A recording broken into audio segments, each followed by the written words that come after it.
están principalmente en las anomalías de localización del orificio uretral distal. ¿Sí? Normalmente ustedes saben que termina en la punta del glande, ¿no? Con un orificio que se llama el meato uretral. Ya, entonces acá tenemos las malformaciones más frecuentes. ¿Sí? Hablamos de hispospadia, ¿sí? Es la más frecuente, dice acá. Se localiza en la cara ventral del pene y puede haber estrechamiento que produce obstrucción y condiciona a infecciones. Hipospadia, ¿sí? En la cara ventral del pene. La epispadia en la cara dorsal también puede producir obstrucción y con frecuencia se asocia a una condición que se llama la extrofia vesical. Extrofia vesical es cuando la pared en la zona de la raíz del pene no se cerró la pared, ¿ya? Entonces queda ahí la pared de la vejiga, ¿no? Y a veces eso suele brotar a través de esa falta de cierre de la pared, ¿no? Entonces eso es lo que se llama la extrofia, ¿sí?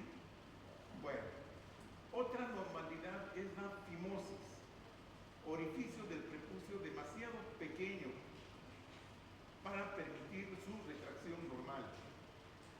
Puede ser el resultado de un desarrollo anómalo, ¿sí? Sobre todo de la parte que cubre esa zona, ¿no? Del prepucio, ¿ya? Pero con mayor frecuencia es el resultado de episodios repetidos de infección que causan infección del anillo prepucial. ¿Ya? Entonces, esto tiene sus connotaciones, ¿no? Porque aparte de que es molesto, ¿no? Interfiere con la limpieza, ¿sí? del área y permite acumulación de secreciones, ya que muchas veces sirven de caldo de cultivo para el desarrollo de microorganismos, ¿no? Y también esa puede ser una condición que pueda permitir el aumento del riesgo de un cáncer de pene, ¿no? De un cáncer epidermoide, ¿sí? De esa zona.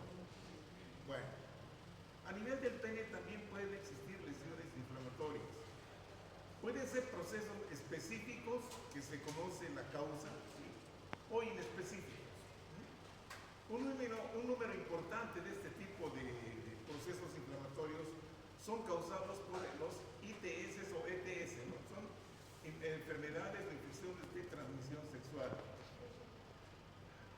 Afectan de forma característica al glande y prepucio. Entonces, la inflamación de esa zona del glande y el prepucio se denomina balanopostitis. Y esta balanopostitis, como les comentaba, está asociada generalmente con la fimosis o bien todo lo contrario, un prepucio redundante. Las infecciones por hongos, las micosis, pueden afectar la piel del pene, escroto y principalmente los pliegues, debido a que los pliegues son zonas húmedas que favorecen, ¿sí? el desarrollo de los hongos. Entonces, estas micosis son frecuentes asociadas a procesos de diabetes del paciente, ¿no? Una diabetes mellitus. Entonces, vamos a ver algunas imágenes, ¿sí? Ahí estamos viendo fimosis, por ejemplo, ¿no? El estrechamiento del prepucio, ¿no? Ahí vemos. Lo que estamos viendo acá son el orificio de abertura, ¿no? de la uretra distal, ¿no? Aquí en la cara ventral se denomina hipospadia y en la cara dorsal del pene se llama epispadia. Epispadia, así es la cosa. Aquí vemos una epispadia, por ejemplo, miren, no se ha cerrado completamente esta parte, debería haberse cerrado. Y como les decía, muchas veces esta abertura continúa hasta la raíz del pene. Entonces ahí se puede ver inclusive parte de la vejiga, ¿no? A eso se llama extrofia. ¿Ya? Extrofia vesical. Bien. Ahí estamos viendo hipospadias, ¿cierto? En la parte ventral, ¿no? Inflamaciones, la balanopostitis, miren esa secreción, zonas de congestión ahí a nivel del glande, ¿sí? Y acá tenemos la uretritis, esto es a consecuencia de una gonocosia, ¿no? De una gonocosia, es la gota matinal, una gota densa. Entonces es la uretritis gonocócica. ¿Sí? Estos son enfermedades por ITS o ETS. ¿No? Acá, por ejemplo, tenemos un chancro sifilítico, la LUES, un chancro luético, acá en el escroto. Entonces, el diagnóstico se puede hacer, se hace clínicamente, obviamente que sí. Al menos ya la gente que sabe diagnostica con mucha facilidad. Nos puede apoyar un poquito la histopatología. ¿Y esto qué nos muestra? Una endarteritis, o sea, hay aumento, hiperplasia de las células endoteliales, desde los pequeños vasitos, ¿sí? Y un infiltrado linfoplasmocitario. Aquí los plasmocitos son muy importantes. Ay, perdón, como de costumbre, chicos. Y lo pienso de parte. No, ahí está entonces la zona de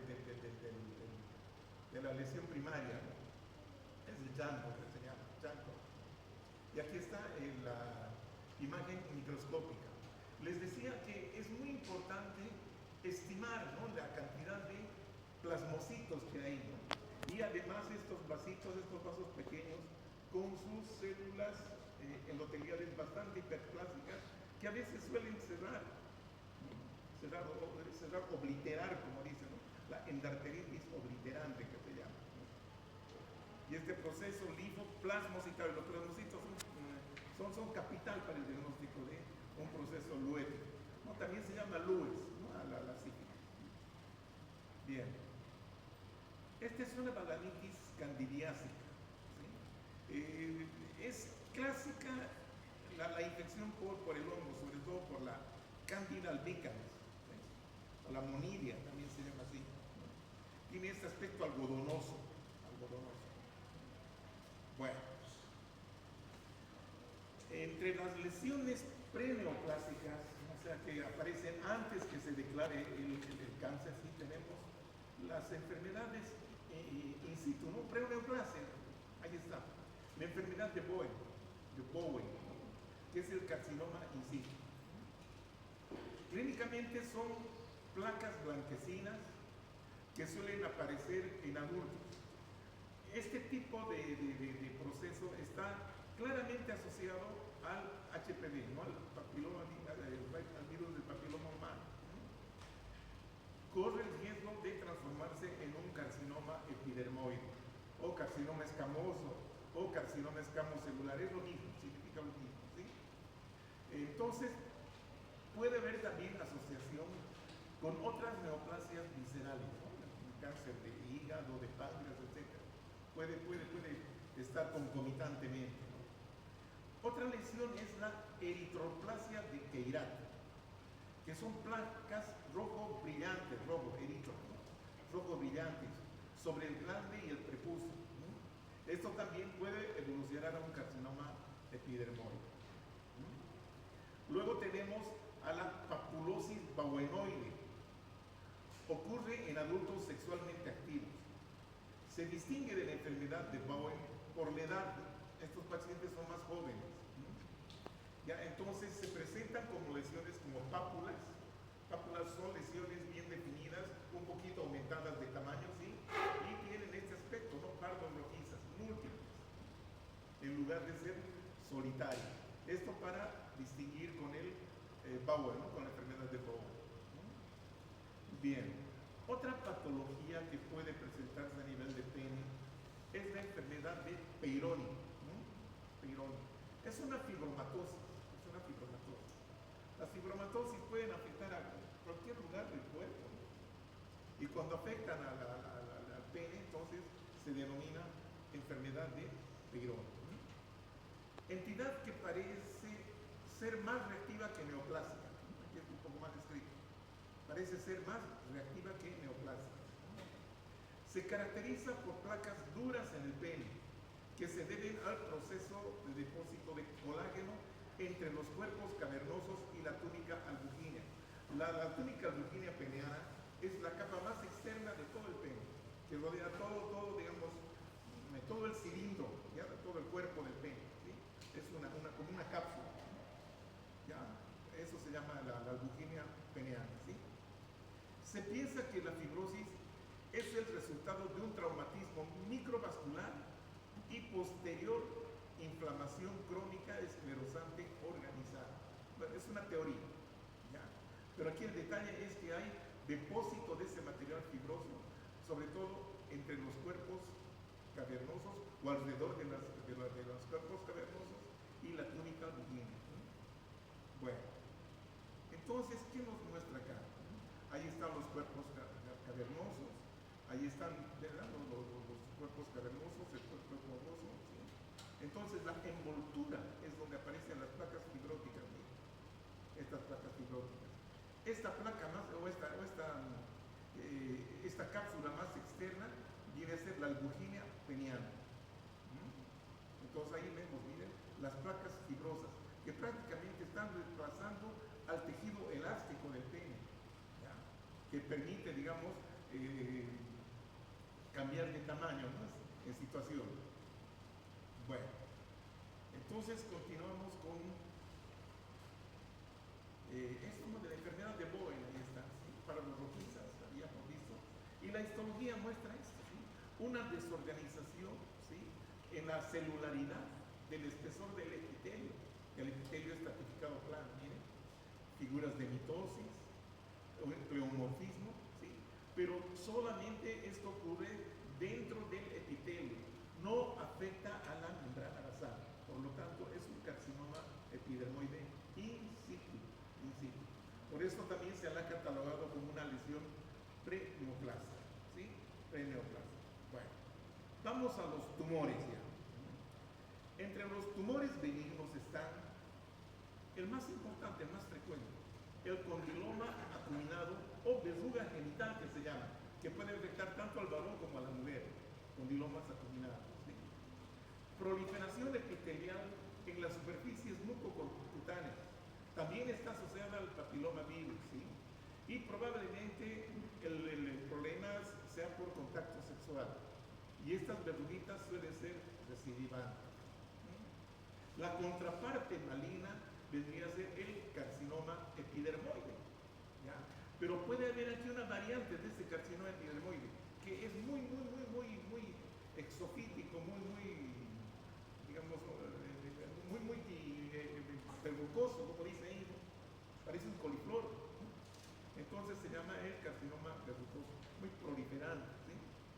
Entonces, esta es una lesión solitaria y destructiva, localmente invasiva, y está también asociada al HPV, ¿no? Al virus del papiloma humano. Y en otra ocasión les mostré esta diapositiva, ¿no es cierto? Era estas verruguitas, ¿no? De una condilomatosis, verrugas genitales, ¿no? Ya, la histología nos muestra, ¿sí? Esta que es una papilomatosis bastante importante. Papilomatosis, una papilomatosis. No hay alteración de las células, simplemente lo que, fíjense, se deja notar es estos queratinocitos vacíos, con los núcleos muy pignóticos. Es porque están sufriendo un proceso de apoptosis, ¿no es cierto?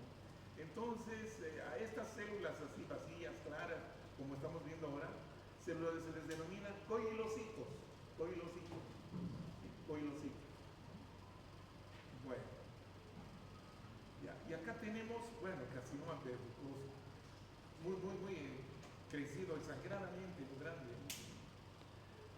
Antiguamente inclusive se le llamó la papilomatosis florida, ¿no? Los argentinos la llamaban así, papilomatosis, pero es un carcinoma epidermoide exageradamente verrucoso, muy hiperplástico. Miren ustedes, destructivo, muy destructivo. Bueno, entonces vamos a hablar ahora del carcinoma epidermoide, del clásico, ¿sí? Tiene mayor incidencia entre los 40 y 70 años de edad, ¿no? Una de las posibles causas serían los carcinógenos del estigma prepucial, ¿no? Una de las causas. Y también ahí se cuenta a la interacción con el HPV, el virus del papiloma. Al igual que en otros sitios, como en el cervix en las mujeres, ¿sí? Las lesiones escamosas in situ, o sea, las que están in situ, no han avanzado más allá de avanzado. Abarcan varias morfologías, ¿sí? Desde el carcinoma in situ y otros cambios menos severos, que serían, digamos, los precursores, serían las displasias, la de bajo grado, de alto grado, carcinoma in situ, y después viene el carcinoma infiltrativo, ¿verdad? Entonces esas serían las etapas, ¿no? Hay mayor riesgo en varones fumadores no circuncidados. Puede tener un crecimiento exofítico hacia afuera, como Porifrol les decía, o bien úlcero infiltrante, ¿sí? Puede diseminarse en superficie y en profundidad. El crecimiento es lento y generalmente metastiza a ganglios linfáticos regionales, como ser los ganglios inguinales o iliacos. Bueno, estas lesiones precursoras, ¿qué les dije que se trataban? ¿Cuáles son las lesiones precursoras del cáncer, del carcinoma verrucoso?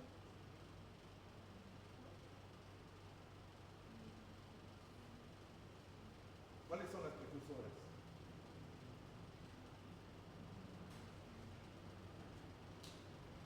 Pero si les dije hace unos 3 minutos, menos de 3 minutos. Las precursoras, antes que se declare el carcinoma epidermoide, ¿qué etapas tienen que pasar?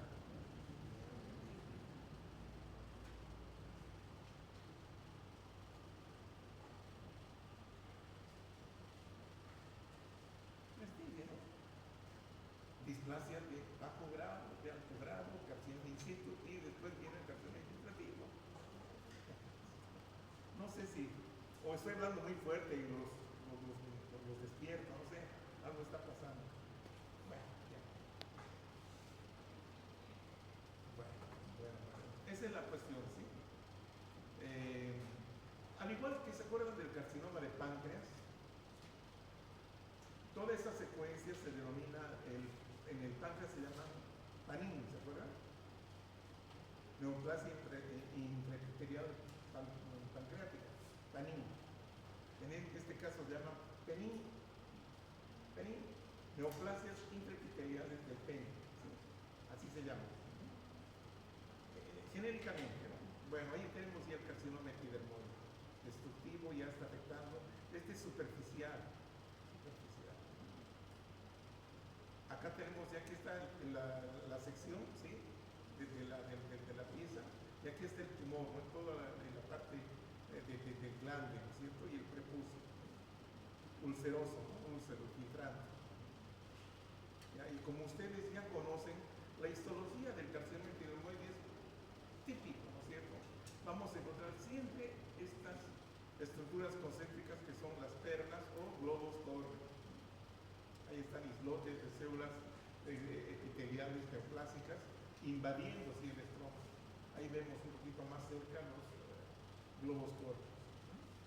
Bueno, entonces dejamos este sector y nos vamos a otro, ¿no? Al testículo y epidídimo. Entonces, anomalías congénitas de estos órganos. La criptorquidia. Se trata del fracaso del descenso testicular. En su mayoría son unilaterales y se producen alteraciones del epitelio germinativo y también puede haber riesgo de cáncer, ¿sí? Entonces, esta criptorquidia es cuando no desciende el testículo. Y ustedes saben que los testículos tienen que estar en su lugar por cuestiones de temperatura que sean adecuadas para el desarrollo de la gametogénesis, ¿verdad? Pero si no ocurre así, el aumento de la temperatura corporal puede afectar, sí, produciendo alteraciones en el desarrollo del epitelio germinativo y puede producir o provocar algún tipo de cáncer. Bueno, la otra anomalía sería la atrofia, que puede deberse a criptorquidia, ¿sí? A trastornos vasculares, hormonales, desnutrición, etc., ¿sí? Pero puede ocurrir eso, ¿sí? Atrofia testicular. Bueno, ahí tenemos la criptorquidia, miren, ahí está el conducto inguinal, ¿sí?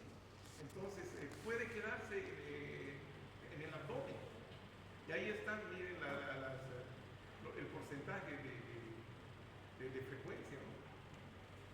Entonces, vean ustedes, a nivel del conducto inguinal es un 42%. Escrotal superior, 48%. Máxima, esto se lleva a partes iguales, digamos.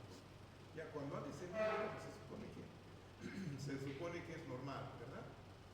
Bueno, en la mayoría de los casos, el testículo tiene una ubicación escrotal superior desde acá.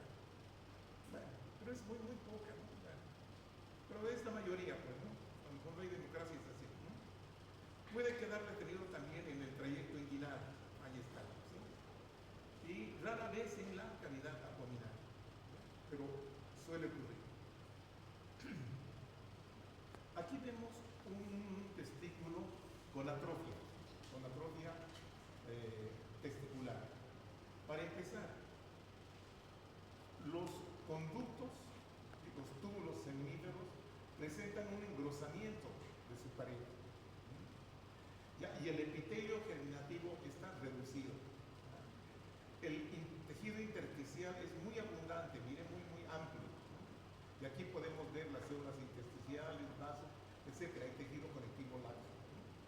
Pero es lo que más llamativo es el engrosamiento, ¿sí?, de esta parte de su pared, ¿sí?, del túbulo seminífero. Ahí tenemos una comparación de lo que es normal con un testículo atrofiado. Bueno, acá vamos a hacer lo mismo, otra comparación, ¿sí? Ahí tenemos un túbulo seminífero normal, ¿sí?, el intersticio, las células de Leydig, todo bien, y aquí tenemos la atrofia, el testículo atrofiado. Miren, este engrosamiento es importantísimo, ¿sí? Acá prácticamente solo quedaron las células de Sertoli, no hay células germinativas acá. Y acá el intersticio es un poco hipercelular. Hay más células de lo debido. Esa es la atrofia testicular. Bueno, y esto ocurre muy, muy frecuentemente cuando hay justamente criptorquidia. Hay atrofia, seguro, con seguridad que ocurre eso. Atrofia testicular por criptorquidia. Las inflamaciones generalmente son más frecuentes en epidídimo, dice acá. Entonces, una inflamación del epidídimo se denomina epididimitis, ¿sí? Y puede haber compromiso del testículo. Entonces, podría ser una orquiepididimitis, ¿no? Porque la orquitis es la inflamación del testículo, ¿sí? Entonces, la posible orquitis posterior se suele relacionar con infecciones del sistema génito urinario, como ser cistitis, un problema a nivel de la vejiga, ¿no?, uretritis en los conductos urinarios, prostatitis, ¿sí? Entonces, todas estas situaciones pueden afectar de alguna manera al epidídimo, ¿sí?, y también al testículo, a través del conducto deferente o de los vasos linfáticos del cordón espermático, ¿no? Entonces puede haber ese compromiso. Entre las infecciones inespecíficas, ¿sí?, están relacionadas con infecciones que se originan en vías urinarias, ¿no?, y contaminan ya sea el epidídimo o el testículo a través del conducto deferente, ¿sí? Los microorganismos por lo general son gram negativos, ¿ya? Y estos afectan más a niños, ¿no? En cambio, el Escherichia coli y las pseudomonas afectan más a adultos mayores. Bueno, también pueden los testículos ser afectados por el virus de la papera, ¿no?, por el virus de las paperas, ¿sí?, secundariamente a una parotiditis que le puede afectar a la paciente, ¿no? También existe la orquitis granulomatosa, ¿no? Es el compromiso del parénquima del testículo, ¿no?, pero esto se debe por un proceso autoinmunitario, ¿no?, causando aumento de volumen y dolor moderado a nivel del testículo, ¿sí? La tuberculosis es frecuente en nuestro medio. Comienza en el epidídimo y afecta secundariamente a testículo. Entonces, vale la pena considerar todo eso. Aquí estamos viendo, ¿sí?, una epididimitis aguda. Miren, acá hay una colección de pus, ¿sí?, en el epidídimo. Este es el testículo.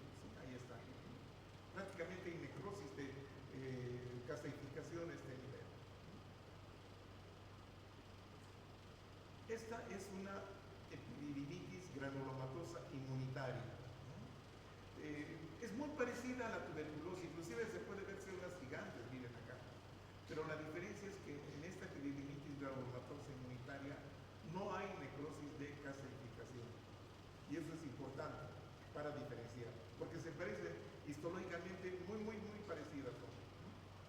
Pero ahí la que define o la que dirime el diagnóstico es la necrosis de calcificación. Ahí tenemos también otra. Esta sí ya es tuberculosa, chicas. Si miren aquí hay necrosis de calcificación. Ahí está su célula gigante tipo Langhans. Aquí se ven algunos granulomas de células epitelioides. Ahí está la célula gigante y aquí el área de necrosis de calcificación. Trastornos vasculares. Viene acá entonces lo que se llama la torsión testicular. Si se tuerce, entonces se evita el acceso de sangre al órgano. Entonces acá se produce un infarto rojo, ¿cierto? Rojo. O infarto hemorrágico. Hay necrosis hemorrágica de todas las estructuras, ¿no? A partir del punto donde se haya producido la torsión. Vamos con los tumores testiculares. Existen una serie de tumores, ¿no es cierto? Miren, el 90% son de origen en las células germinativas del testículo.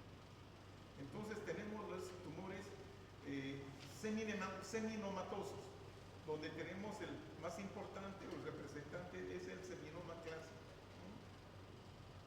¿Ya? Y también hay el seminoma o tumor espermatocítico, que también corresponde a esta categoría. Luego tenemos los tumores no seminomatosos de células germinales, porque no son seminomatosos. Ahí están el carcinoma embrionario y sus porcentajes.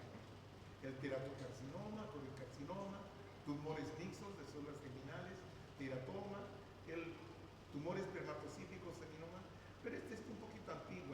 ¿Sí? Vámonos a la clasificación más actualizada de la OPS.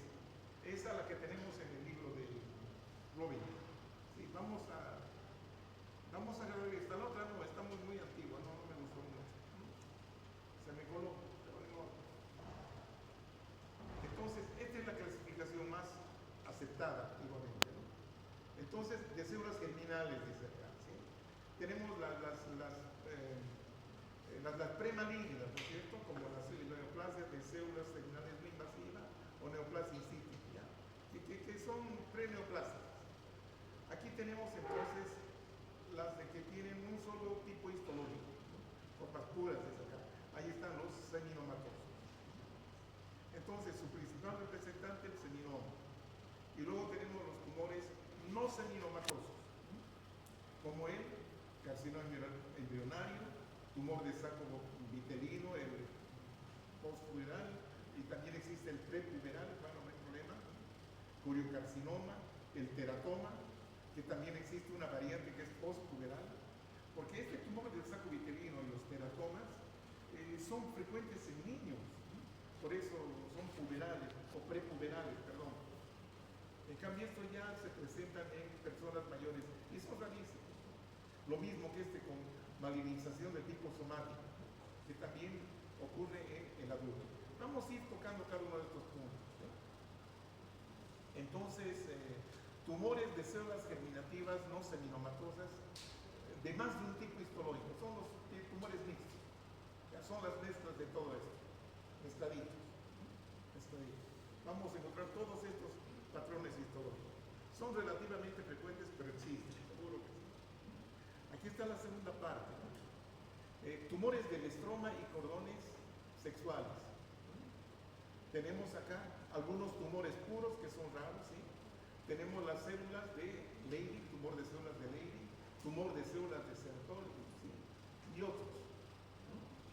Y finalmente tenemos tumores que contienen células germinales y el estroma, miren, germinales y estroma. Este es su representante, el único, ¿no? El gonadoblastoma. ¿Ya?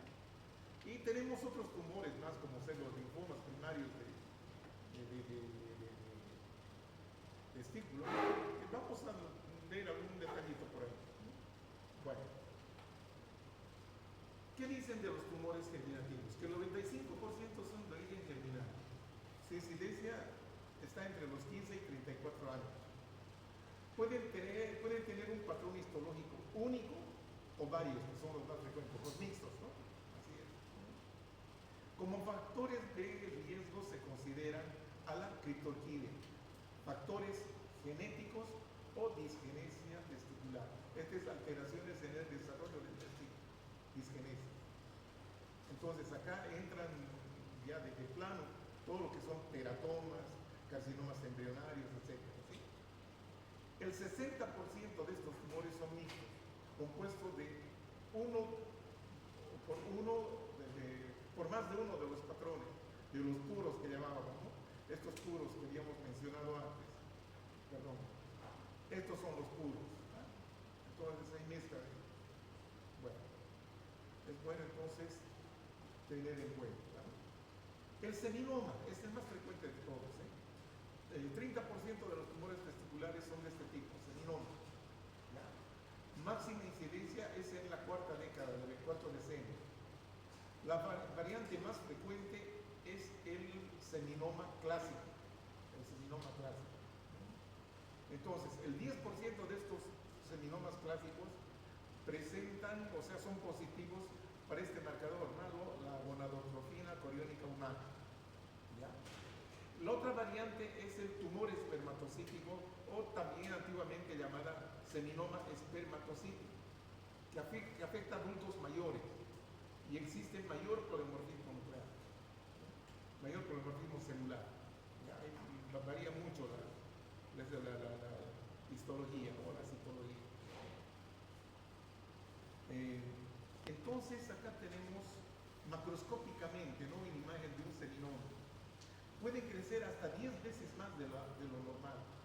Aquí está cortado por la mitad, pero son estas masas grandes, sólidas, de color blanquecino, coreanas de hemorragia, congestión, pero son de este aspecto, ¿no? Blanco grisáceo. ¿Ya? Y la histología también es bastante interesante.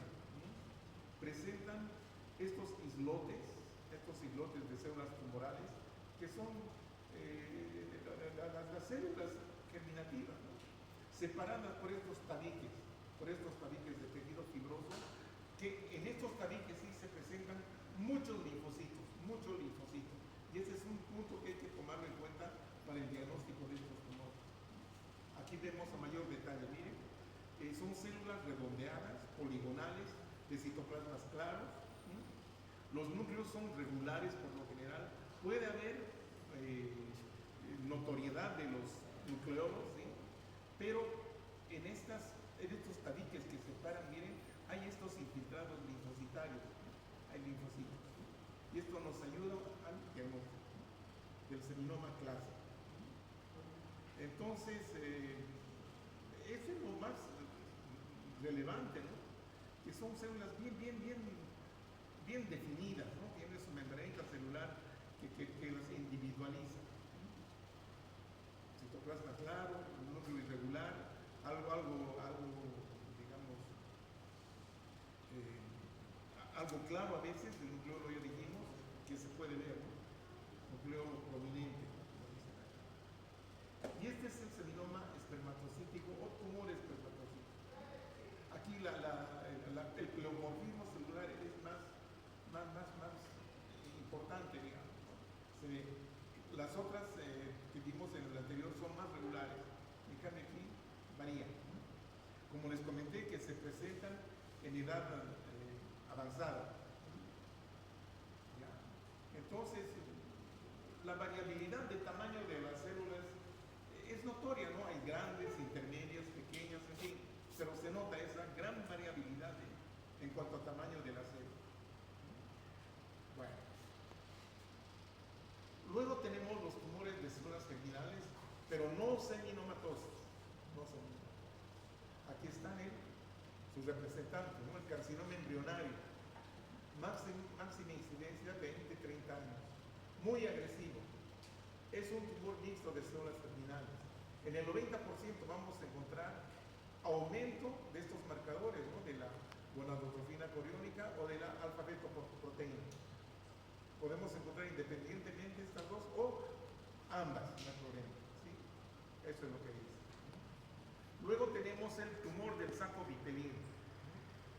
Se presenta en lactantes y niños, es de buen pronóstico. En adultos, ¿sí? En adultos son los postpuberales, no se olviden. ¿Ya? En cambio, en niños lactantes son los prepuberales. En adultos suele ser componente de los tumores mixtos germinales. Aquí el 90% de los pacientes presentan posibilidad para la alfa-fetoproteína. Luego tenemos al coriocarcinoma, muy maligno, se presenta antes de los 20-30 años, ¿sí? Con elementos, eso histológicamente es fácil de distinguir, elementos cito y sin sitio trofoblástico. También es parte de tumores mixtos, forma parte de tumores mixtos. Aquí el 100% de estos tumores presenta positividad, ¿no? Para la gonadotrofina coriónica humana. Entonces ahí tenemos el carcinoma embrionario, es una masa sólida, irregular, ¿sí? Aumenta del tamaño del testículo, ¿sí? Ya dijimos que su frecuencia es entre los 20 y 30 años, ¿sí? Es muy agresivo, mucho más agresivo que el seminoma. Bueno, entonces veamos qué más podemos ver acá. Ahí está, ¿no? La histología. Son islotes de células. Fíjense, pero estas células tienen su citoplasma bastante claro, los núcleos vesiculosos, ¿ah? Y los nucleolos que pueden ser 2 o 3 inclusive, figuras de mitosis muy intensas. O sea que aquí hay un pleomorfismo nuclear bastante importante. Es por eso, ¿no?, que son tan agresivos estos tumores. ¿Ah? Y otro detallito más, miren estas separaciones entre los islotes. Estas llaman las hendiduras, ¿no?, entre los islotes. ¿Ya? Bueno. Luego tenemos al tumor del saco vitelino. Ya aquí tenemos esta parte del testículo, ¿sí?, donde el tumor obviamente ha afectado todo el testículo, es una masa sólida, un poquito firme, ¿sí? Se presenta con mayor frecuencia, digamos, en niños, ¿no? En niños menores, ¿no?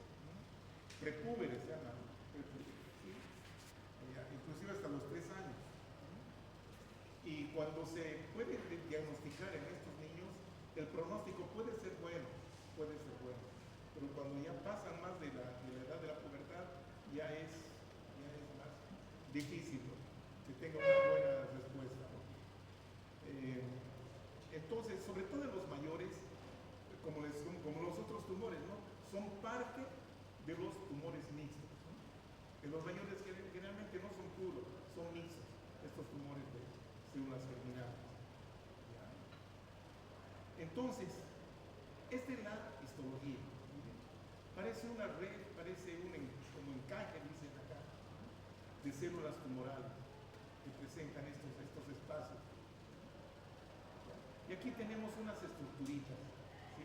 Son células que rodean un vaso pequeño, un capilar podría ser. ¿Ya? Veamos acá, ahí está, miren un capilarcito, ¿sí? Y aquí están las células germinativas rodeándola. Esto entonces es un detalle importante para el hallazgo de estos tumores. Se llaman los cuerpos de Schiller-Duval. Entonces es importante eso, ¿no?, el vasito y aquí estas células, ¿no?, que parecen glomérulos primitivos, ¿sí? Ese aspecto tiene. Cuerpos de Schiller-Duval, tumor del saco vitelino. Ahí está. El coriocarcinoma, ahí está el testículo y aquí está el tumor. Es hemorrágico, necrótico, y la histología nos muestra estas estructuras, ¿no?, componentes del citotrofoblasto y del sincitio trofoblasto. También es agresivo.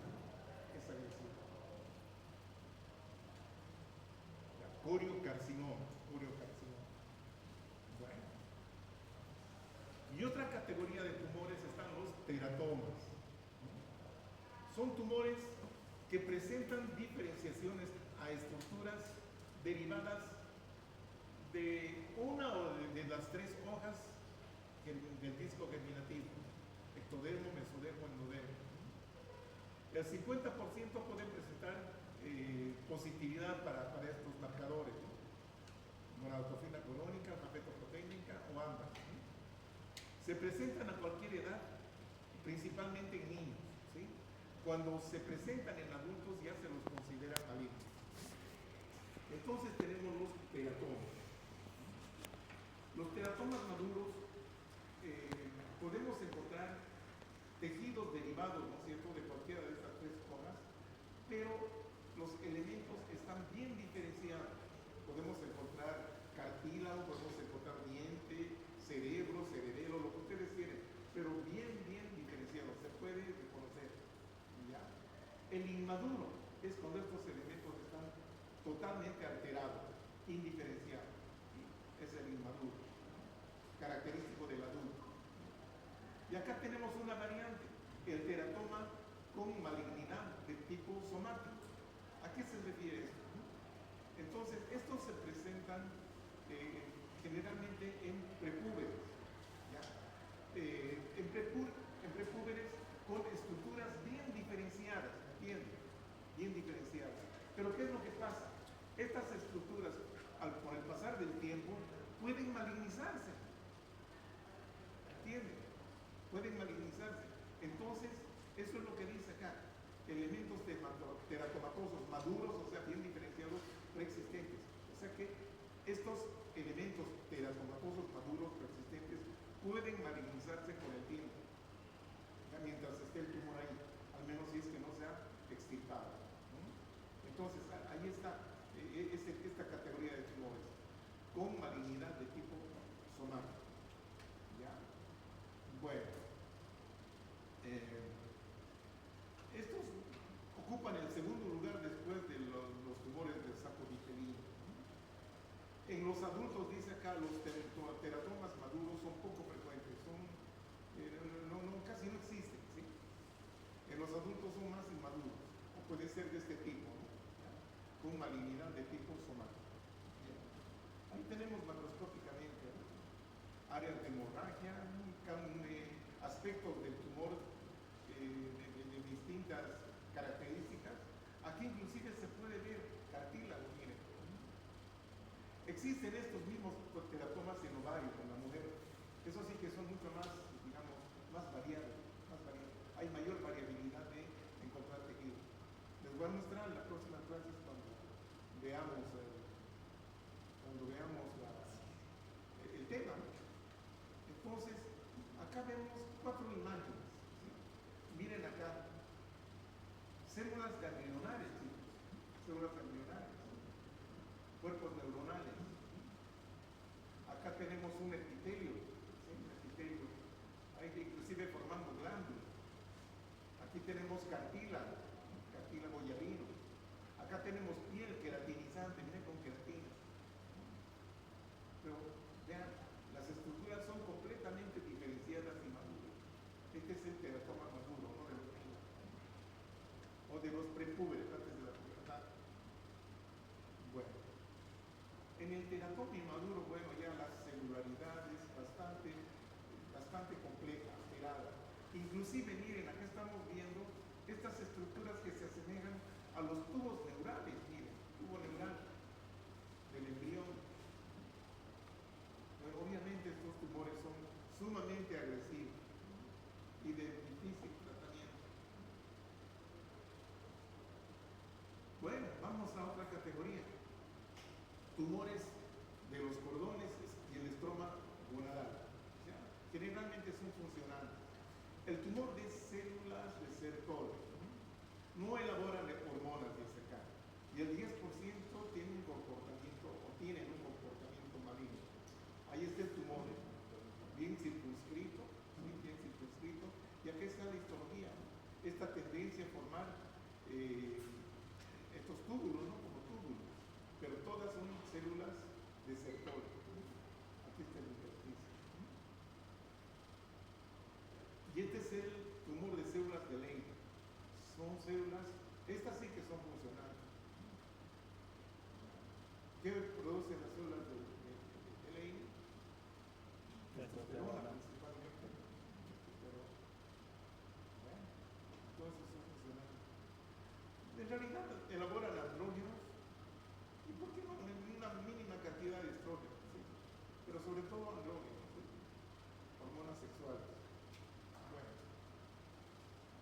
Y otros tumorcitos, ¿no? Como los gonadoblastomas, decían, neoplasias infrecuentes, compuestas por una mezcla de células germinales y elementos del estroma gonadal. Entonces, que casi siempre afectan las gónadas con alguna forma de disgenesia gonadal, o sea, en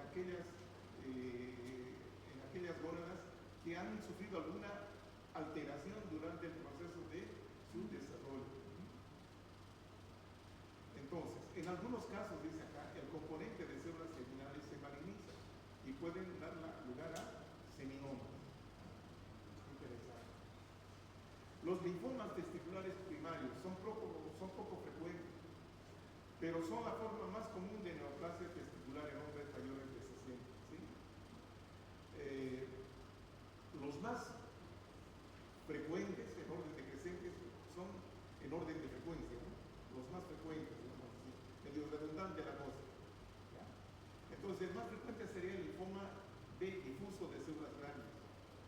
Luego viene el linfoma de Burkitt y por último el linfoma de células T y el linfoma de células citolíticas naturales, o natural killer. Bueno, entonces eso en cuanto a los tumores. Algunas lesiones diversas. Aquí tenemos las estructuras testiculares normales y en sus componentes, ¿no? Aquí están el testículo, el epidídimo, ¿sí? Aquí están las vías espermáticas, ¿sí? El conducto de frente, etc. ¿Sí? Entonces, estas lesiones diversas se refieren al varicocele. ¿Ya? Es la dilatación de este plexo venoso, el plexo venoso espermático, varicocele. ¿Ya? Se dilatan estas testosteroninas. Y otra lesión diversa también se refiere al hidrocele. Es cuando hay acumulación de líquido, ¿sí? En la vaginal, en la túnica vaginal. Bueno, vamos a ver algunos ejemplos. Ahí está el hidrocele. La membrana está muy adelgazada porque aquí adentro hay agua. Y se puede ver aquí la sombra del testículo también, todo esto, la sombra del testículo. Y lo demás es líquido. Y esta es la túnica vaginal, ¿no? Que contiene el agua. Para diagnosticar esto se hace la prueba de transiluminación. Con una linterna se ilumina por detrás, entonces ahí se nota perfectamente bien la silueta del testículo, para ver si no hay alguna anormalidad. El varicocele, ¿sí? Esta es una radiografía con contraste, donde vemos, miren la dilatación de esta vena, por contraste. Varicocele. Es la dilatación de la vena. El varicocele. La próstata, ¿ya? Es sujeta también de procesos infecciosos, ¿no? Como por ejemplo la inflamación aguda bacteriana, ¿ya? Que están causadas por gérmenes productores de infecciones en vías urinarias, como las diversas cepas de Escherichia coli y otros bacilos gram negativos. También están enterococos y estafilococos. La prostatitis crónica bacteriana se da en personas con antecedentes de insuficiencia urinaria recurrente. Insuficiencia urinaria recurrente, a repetición. Luego tenemos la prostatitis crónica abacteriana. Miren, es la forma más común de infección, ¿sí? Afecta a personas sexualmente activas, ¿sí? Se cree que es producida por estos microorganismos, ¿no? La Clamida trachomatis y el neoplasma urealítico. Clínicamente, la gula produce disuria, dolor al orinar, o la quiuria, aumento de la frecuencia, ¿sí? Y un dolor lumbar bajo. La prostatitis crónica es silente, o sea, no tiene sintomatología. Es asintomática. Ahí tenemos la próstata, un esquema, ¿sí? La vejiga por acá y el recto por acá. Entonces aquí está el mapa de la próstata. Ahí está la zona periférica, ya, la zona central, y aquí tenemos la zona de transición, que es como un corazoncito. Ahí tenemos la uretra prostática, que está la porción proximal, la porción media y la porción distal. Bien. Entonces, es importante que esta parte de la próstata, la zona periférica, hay abundante estroma fibromuscular, tejido fibromuscular, tejido fibroso y muscular liso. Entonces, aparte de las inflamaciones, infecciones, una entidad bastante frecuente es la hiperplasia prostática benigna. Hiperplasia, aumento de tamaño, ¿sí? Máxima incidencia a partir de los 60 años. Entonces, parece que se debe a esta hormona, ¿no? La dihidrotestosterona, DHT, ¿ya? Andrógeno derivado de la testosterona, que es el principal estímulo, ¿sí?, para el crecimiento de las estructuras de las glándulas y estroma prostático.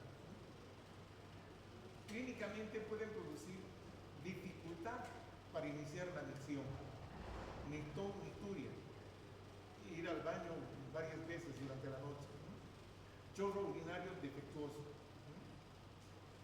La obstrucción crónica predispone a infecciones urinarias a repetición, recurrente.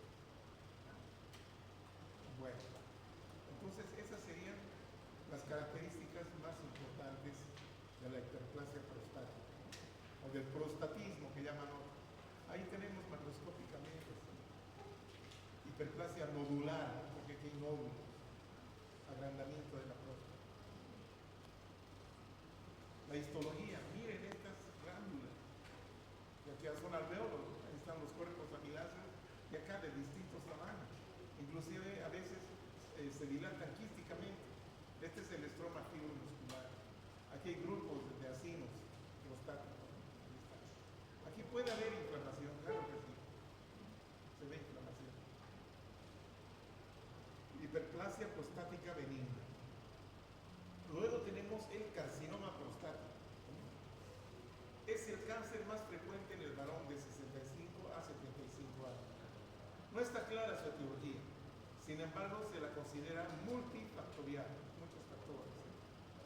Entonces, un dato clínico es este antígeno, el antígeno prostático específico, está elevado.